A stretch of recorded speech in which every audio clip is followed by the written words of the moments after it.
Coucou tout le monde, c'est Murgen. Alors je suis ravie de vous retrouver pour une revue, celle du tarot Illuminati de Eric C. Dune, qu'on retrouve aux éditions d'Hervy, qui sont donc des éditions qui sont rattachées à la maison Guy Trédaniel. Alors avant tout, j'aimerais remercier Isabelle qui a proposé, donc Isabelle de ces éditions Guy Trédaniel, pardon, qui a proposé ce jeu. Et il faut dire que voilà, j'ai toujours été interpellée et bloquée par rapport à ce jeu, et je me suis dit bon ben c'est le moment. Alors ces illustrations, comme vous pouvez les voir quand j'ai fait la revue du Tarot Expérience, qui est le deuxième tome chez l'Oscar Abeo, qui est sorti avec tous ces auteurs, ils se sont à chaque fois non, plutôt, ils ont pris à chaque fois en couverture une des cartes du tarot Illuminati. On a cette carte là, et qui est en fait qu'ils ont mis en couleur rouge, on l'a en vert et en bleu sur leurs ouvrages.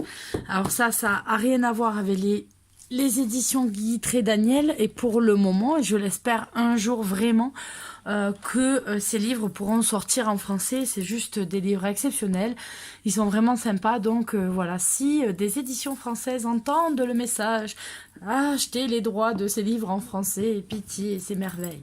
Donc voilà le tarot Illuminati.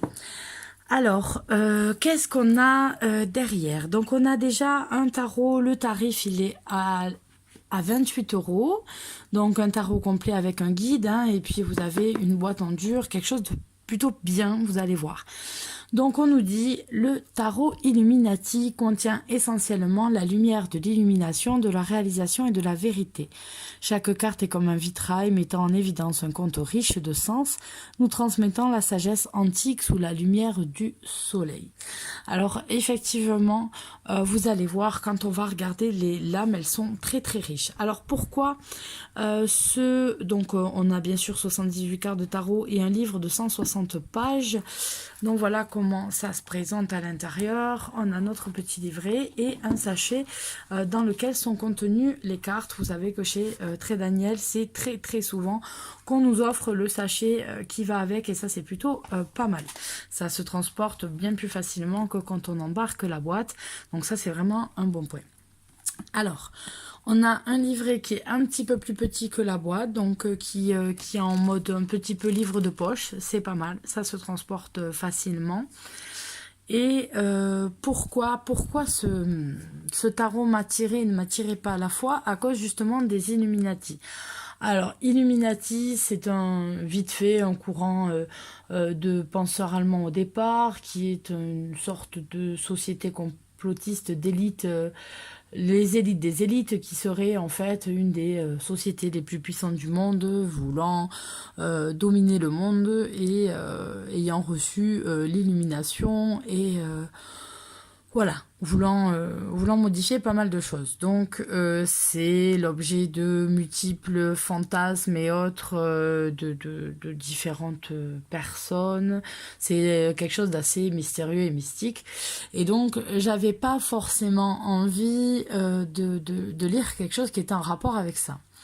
En fait, le tarot Illuminati n'a aucun rapport avec ce courant-là. En fait, pas du tout, ça vient d'Illuminati, de illumination, c'est-à-dire que le tarot a reçu, les lames du tarot ont reçu l'illumination qui, par leurs symboles, etc., peuvent nous montrer différentes voies et énergies du monde. En fait, c'est ça, elles sont illuminées, elles ont reçu l'illumination pour nous guider. C'est dans ce sens-là qu'il faut comprendre le mot Illuminati.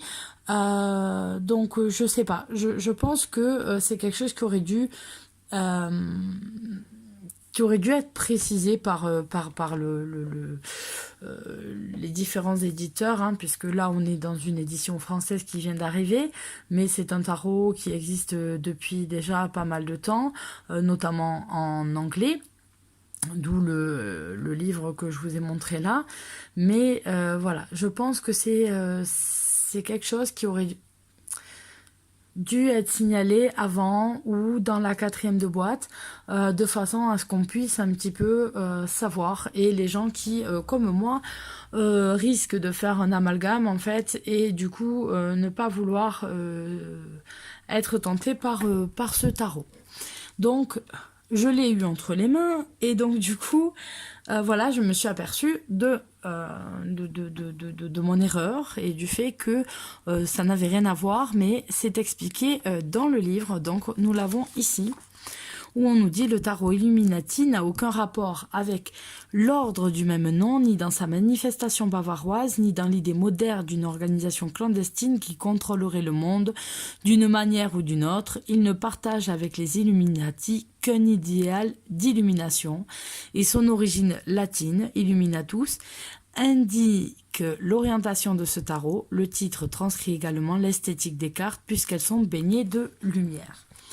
Donc vous avez une intro concernant le tarot en général, et ensuite vous avez des tirages qui vous sont proposés. Donc vous pouvez remarquer que vous avez un livre qui est en couleur. Là ça se voit, c'est le dos des cartes qui est représenté, donc ça fait un petit peu sombre, peut-être on ne le voit pas très bien, mais vous allez le voir de suite dès qu'on va regarder les arcanes majeures.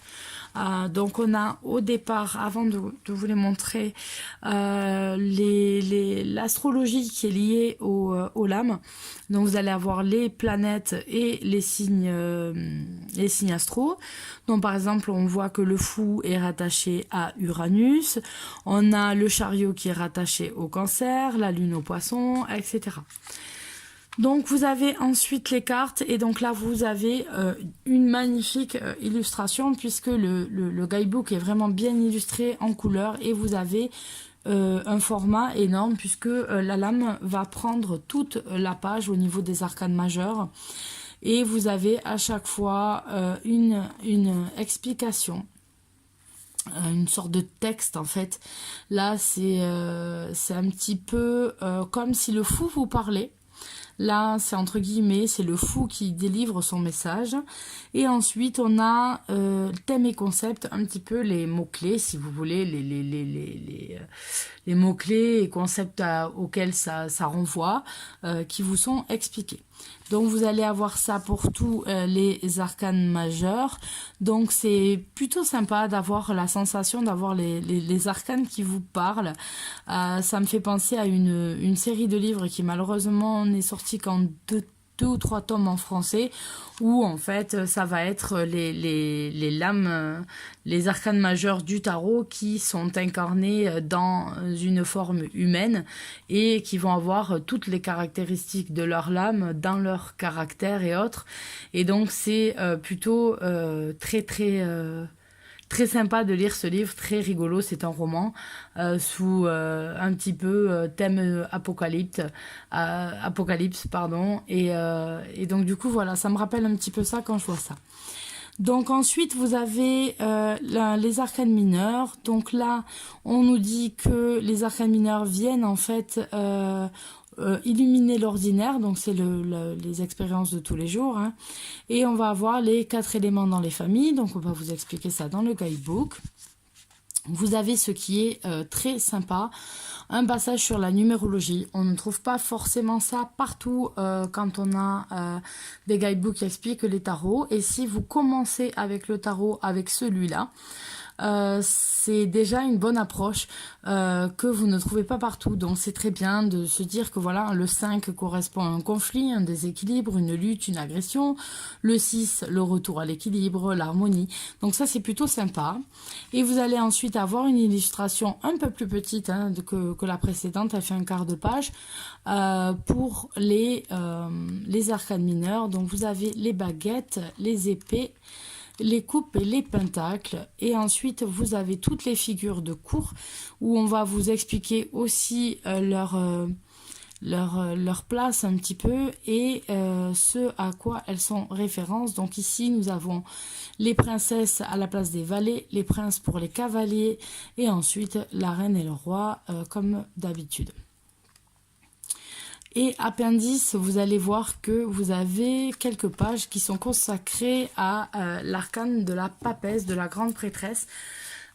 sur lequel l'auteur s'est un petit peu arrêté pour faire sur ce personnage-là, d'où le fait que vous avez ce personnage qui est en illustration de boîte, vous la retrouvez un petit peu partout, c'est un petit peu le personnage l'arcane qui l'a un petit peu titillé le plus, on va dire, sur tous les tarots. Donc ensuite, comme je vous disais, on a un joli sachet. Tac, tac, tac, en satin, bien épais, donc ça c'est bien, et pour être transporté, vous pouvez dans le sac le mettre facilement. Et ensuite vous avez, voilà, des tarots où vous avez la cote qui est dorée et avec un grand effort maintenant au niveau de la dorure qu'on peut trouver chez cet éditeur, c'est à dire que toutes les cartes se décollent vraiment très très bien sans aucun souci, et ça c'est vraiment très très très appréciable. Donc vous avez la carte de présentation qui va être en fait la même. Vous l'avez recto verso, voilà. C'est en fait le dos de carte que vous allez retrouver partout sur toutes les cartes. Voilà, tac, tac, tac, tac. Et donc, vous voyez, elles glissent bien, elles sont bien neuves. et donc, en fait, voilà, c'est pas courant d'avoir le nom du tarot, ou du moins souvent ça, on retrouve ces cartes en forme de présentation, et ensuite le dos représente une illustration, mais pas forcément avec les inscriptions. Donc voilà, donc ce qui dès le départ vous fait dire que vous ne pouvez pas tirer le tarot, ce tarot à l'envers, à l'endroit. Voilà, puisque vous savez très bien dans quel sens vous allez tirer vos cartes sinon. Donc du coup, vous ne laissez pas aller totalement le destin. Je veux dire, vous ne laissez pas aller complètement au hasard, puisque vous saurez plus ou moins vers quoi vous vous dirigez. Donc ça, c'est un peu... ça peut être problématique pour ceux qui tirent les cartes à l'endroit et à l'envers. C'est pas mon cas, donc du coup, moi, je suis pas du tout embêtée là-dessus. Donc, je vais juste, tac, tac, couper comme ça, pour pas qu'elle me tombe et me glisse. Et on va regarder ensemble les arcanes. J'espère que vous y voyez bien et pas trop sombre. En fait, je cache la lumière derrière avec mon dos, c'est pas très pratique. Donc voilà, vous allez voir que vous allez retrouver un petit peu l'essence même des cartes telles qu'on la connaît dans un Rider-Waite, puisqu'ici on a toutes les lames qui sont illustrées. Mais vous allez voir que c'est quelque chose qui est très chargé. On est vraiment dans... les personnages qui sont richement habillés, avec beaucoup d'étoffe, vous allez voir beaucoup, c'est très faste au niveau décoration, donc vous allez voir beaucoup de détails. Donc on voit qu'il y a de l'illustration et de la photo en fait qui s'insère dans ce jeu. Vous avez les visages, ce chien qui ressemble à... je dirais un loulou de Poméranie qui est là et qui est en photo. Donc, mais vous avez aussi ces illustrations comme le soleil ici qui est illustré. Donc en fait c'est un système de photos retravaillées et d'illustrations comme des collages ou voilà dessus. Donc voilà, c'est assez particulier. Vous allez retrouver dans la cartouche au fond qui est plus sombre en noir le numéro de la carte et le nom de la carte. Donc ici ils ont décidé de mettre le numéro 0 au niveau du fou, ce qu'on retrouve aussi maintenant assez communément.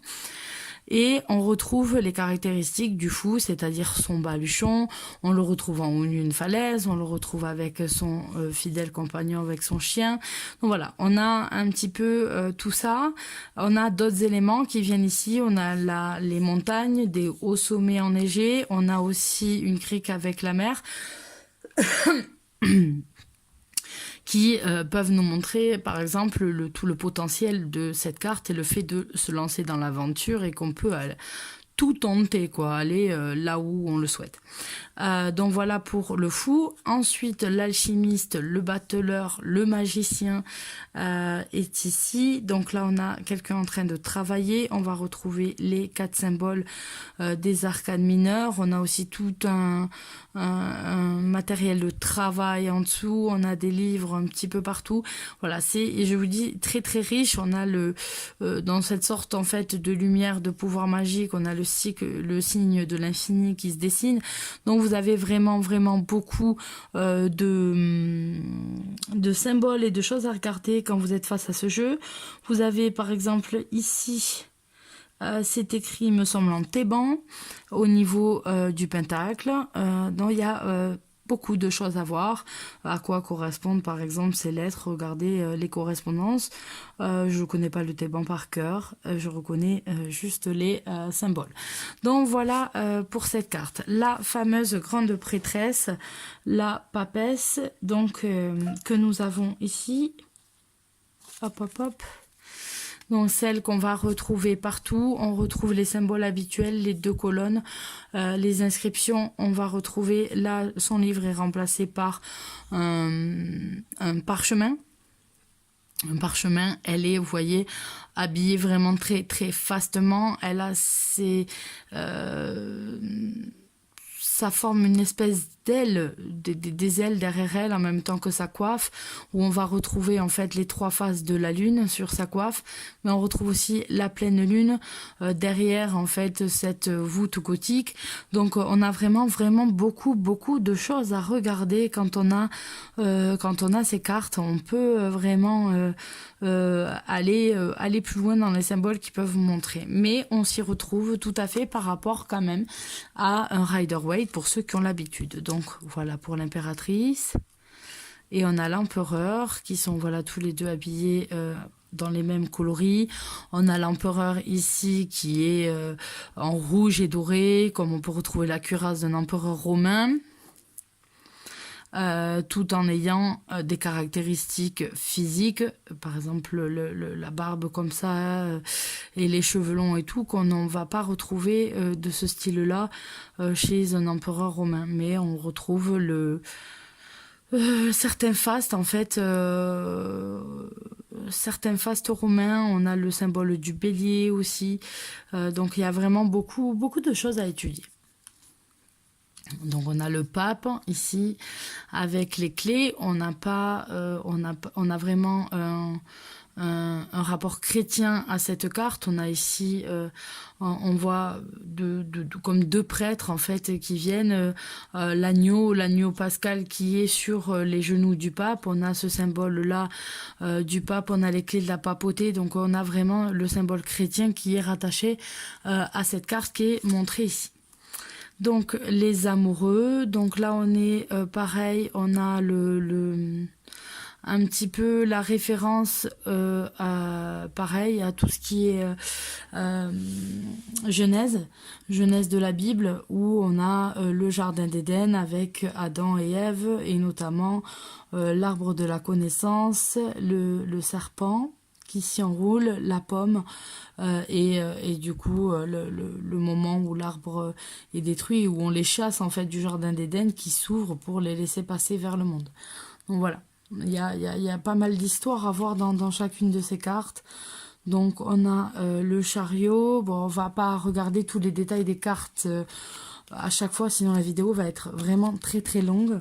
Comme vous savez, j'ai des problèmes d'ordinateur, alors j'aimerais pouvoir quand même vous la poster. Donc là on a le symbole de la force avec l'infini qui est là, et cette sorte de serpent. Donc ça nous rapproche aussi à l'idée d'un Ouroboros. Juste lumineux, on a le crâne d'un serpent ici, et vous voyez à chaque fois qu'on est richement habillé. On a l'ermite qui est magnifique, qui est vraiment magnifique du haut de sa montagne. On a la roue. Donc là on est bien au niveau égyptien. On est plutôt pas mal au niveau des représentations ici, mais pas que, mais on en retrouve quand même plutôt beaucoup, y compris le taureau. Donc on a ensuite la justice, qui, comme vous le voyez, n'a pas les yeux bandés, alors qu'on a plus l'habitude à l'avoir les yeux bandés. On a le pendu. On a la mort, magnifique, hein. Très belle la carte de la mort. On a la tempérance.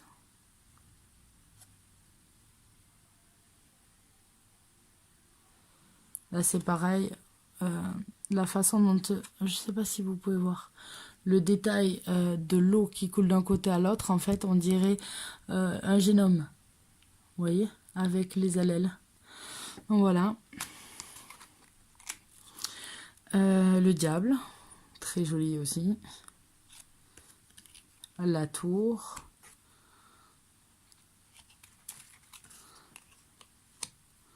L'étoile. Alors c'est un jeu voilà très très chargé. Ceux qui sont vraiment fans des jeux épurés vont peut-être moins aimer. Mais bizarrement, aimant les jeux épurés, je trouve que celui-là est riche et parle un petit peu de lui-même. Cette carte de la lune aussi est très belle. Voilà, on s'y repère assez facilement.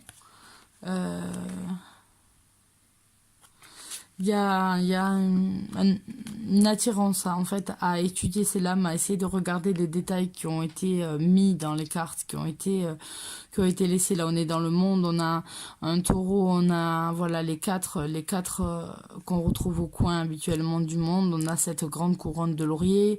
On a pas mal de choses à regarder, ce qu'elle tient, ce qu'il y a derrière. Il y a un petit peu des détails un petit peu partout. C'est assez, on peut se plonger dans l'univers de chaque carte et ça j'aime bien. Après c'est vrai que dans une revue on n'a pas le temps de faire toutes les cartes de cette façon là, mais voilà, c'est quelque chose qu'on peut faire, on peut faire avec ce jeu quand on le travaille et ça c'est plutôt sympa. Alors hop là, on va faire des tas parce que comme ça c'est plus simple. Yop, yop, yop. Je fais attention parce que moi je fais tout tomber comme vous le savez. Je suis une catastrophe. Donc on commence par les coupes. L'as de coupe avec les nénuphars.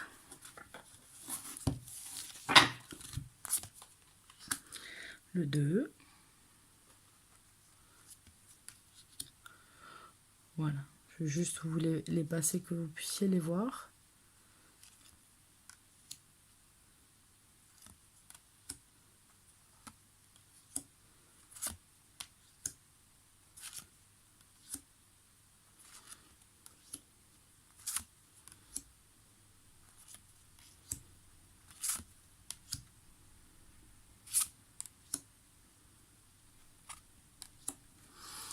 Ensuite, l'as de baguette. On a vraiment plusieurs influences aussi de décors et de pays. Vous voyez que là, on va être plus, on va dire, vers l'Orient. Au niveau des pantalons, ça nous rappelle un peu les 1001 nuits ou la Perse, ce genre de trucs. Ce genre plutôt de pays, d'endroits. Voilà, au niveau architectural et au niveau vestimentaire. Et j'aime bien, comme vous le savez, qu'on nous mélange un petit peu comme ça les cultures par... elles sont belles, hein, avec son chat, le petit chat. Alors là, on passe aux épées. Le 2 d'épée, très joli le 2 d'épée. Le 3.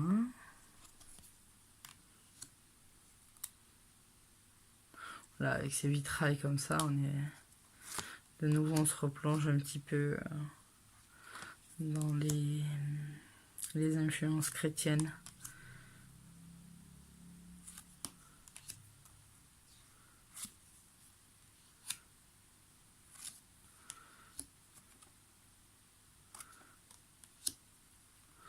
On est un peu dans on dirait la cour anglaise un petit peu.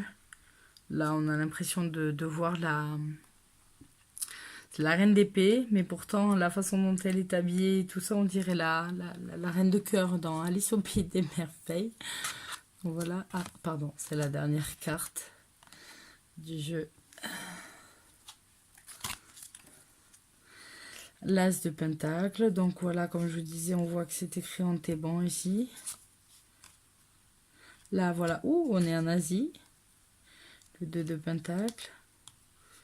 Oui. en Chine. Ah ouais. Donc ça j'aime bien, comme voilà, c'est les différentes influences, etc. J'aime beaucoup. Ils font le métal. Regardez comme elle est belle.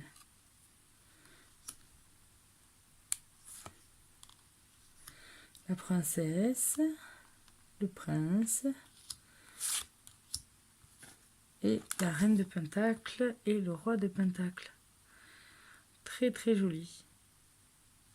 Donc voilà pour ce tarot Illuminati. Alors effectivement il est très doré, très illuminé et très richement illustré. Donc voilà pour cette présentation. Encore merci à l'éditeur de m'avoir permis, et notamment Isabelle, de m'avoir permis de vous montrer ce jeu.